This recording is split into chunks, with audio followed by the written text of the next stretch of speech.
మీరు కూడా ఒక పార్టీలో ఉన్నారు ప్రస్తుతం, రిజైన్ చేశారా ఉన్నారా? నరేంద్ర మోడీ గారు, అమిత్ షా గారు మొత్తం రిజర్వేషన్ ఎత్తిన కోసం ప్రయత్నం చేస్తున్నారు, రాజ్యాంగాన్ని రద్దు చేస్తారని చెప్పేసి మాట్లాడతారు.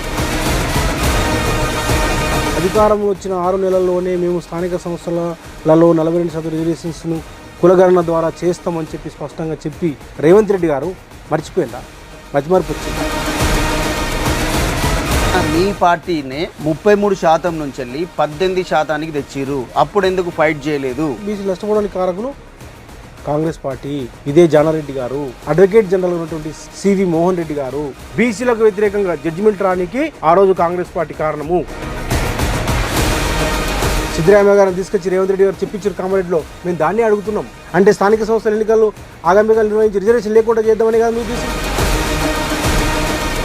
పైకేమో నోటితో మాట్లాడుతుండ్రు, నొసటితో వెక్కిరిస్తున్నారు.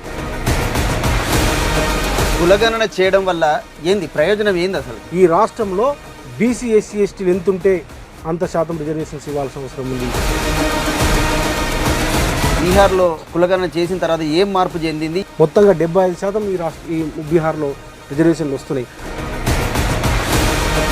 మీ పార్టీ ఏం చేసింది, ఏం పోరాడింది?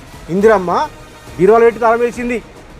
ఆ మండల కమిషన్ ఇంప్లిమెంట్ చేయలే. రాహుల్ గాంధీ గారు దిక్కులేక బీసీ ఏజెండా ఎత్తుకున్నాడు.